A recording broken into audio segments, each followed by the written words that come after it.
le travail intellectuel a commencé pratiquement à la sortie de 2012. Je sais qu'une partie est passée sous les radars, parce que l'actualité faisait tourner les yeux d'un autre côté. Mais je voudrais vous rappeler que les assises de l'écosocialisme ont commencé en décembre de l'année 2012.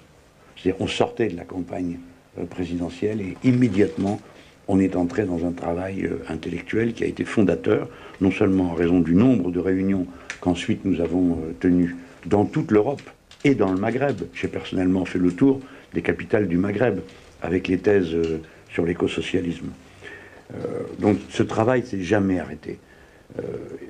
Et bon, le document qui encadre ma propre vision du programme que nous sommes en train d'écrire, c'est le livre L'ère du peuple, qui représente lui aussi un énorme travail personnel de synthèse, évidemment qui n'est pas sorti tout armé de mon seul cerveau, mais des contacts avec tous ces intellectuels qui sont autour de moi et ces praticiens.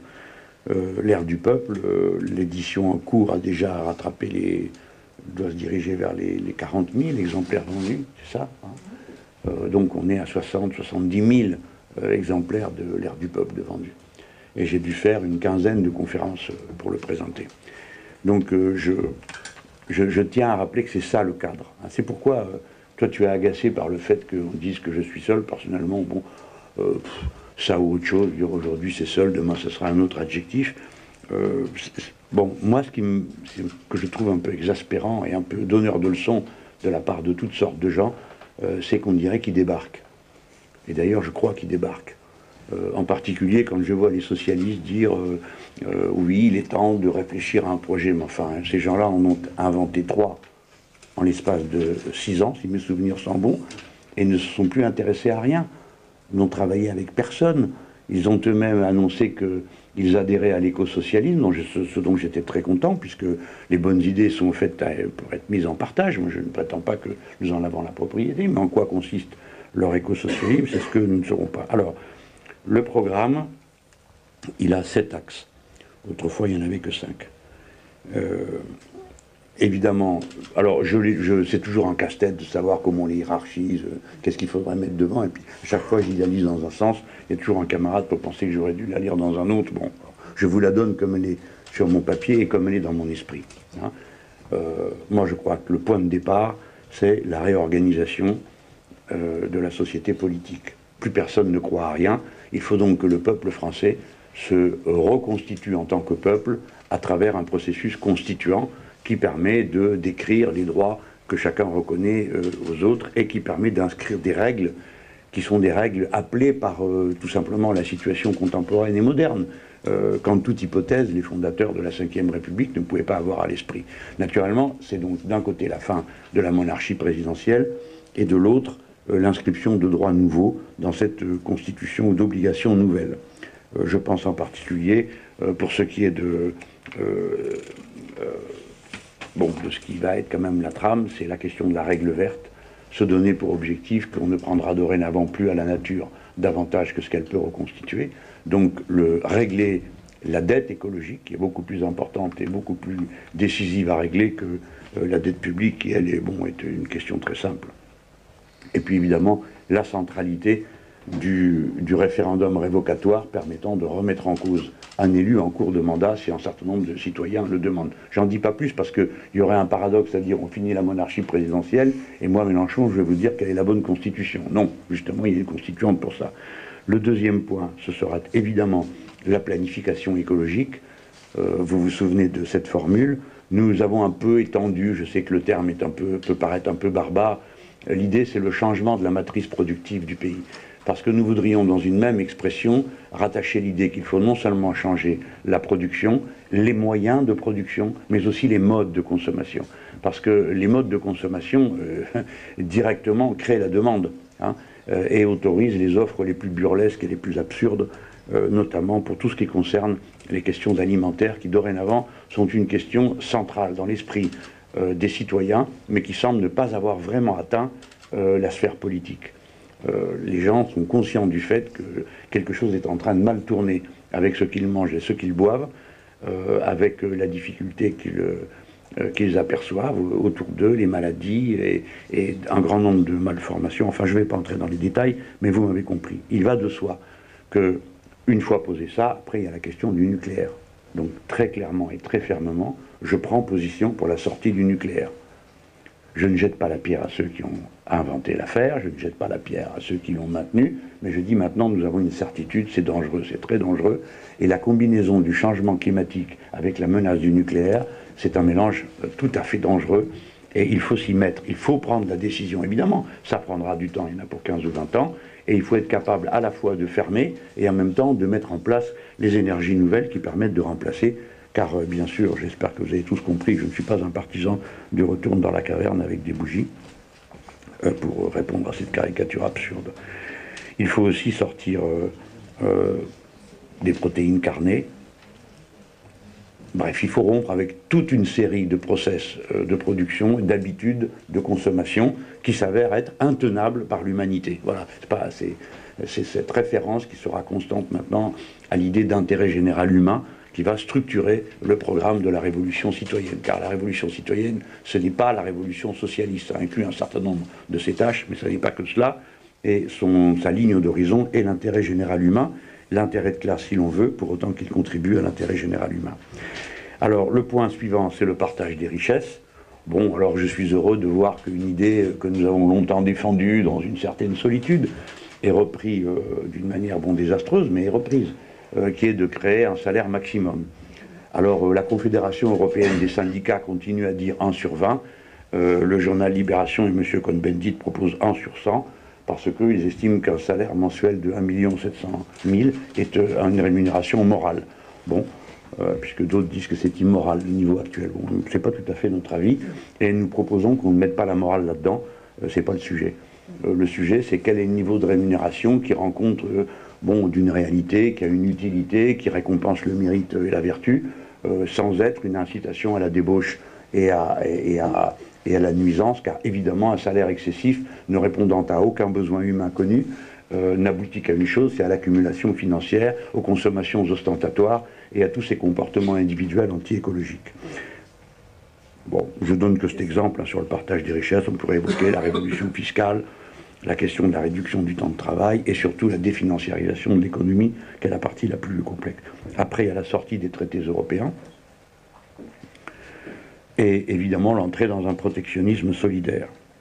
Bien sûr, ça veut dire le refus du TAFTA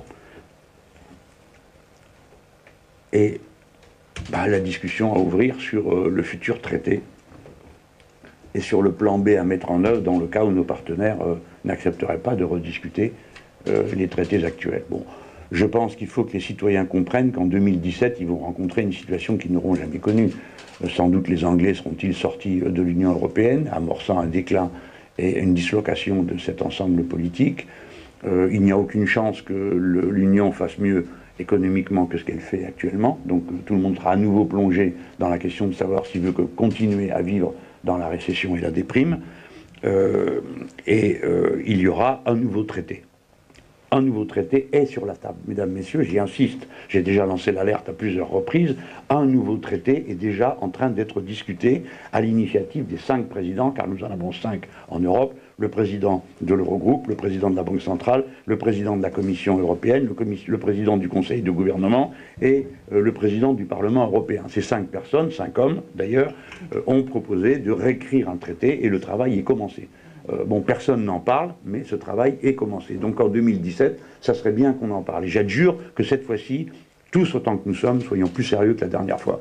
Je vous rappelle que le mécanisme européen de stabilité financière qui se discutait en 2012, je me suis épuisé à essayer d'expliquer ce que c'était, et pendant ce temps-là, de quoi discutait-on dans ce grand pays? De la viande halal dans les cantines, je vous le rappelle. Hein. Donc ça va avec ça. Maintenant, il faut un peu passer aux choses sérieuses. Et en 2017, le pays devra trancher pour savoir s'il élit un président ou une présidente pro-TAFTA ou anti-TAFTA. Et nous avons un gouvernement qui est un gouvernement hypocrite, fourbe et sournois, qui à la télévision dit que le compte n'y est pas dans le TAFTA, et qui en 12, pendant ce temps-là, comme l'a révélé le journal Le Monde, eh bien pendant ce temps-là, a annoncé à ses partenaires, à ses principaux partenaires, qu'il était prêt tout à fait à entendre que des tribunaux privés d'arbitrage pour les multinationales puissent exister.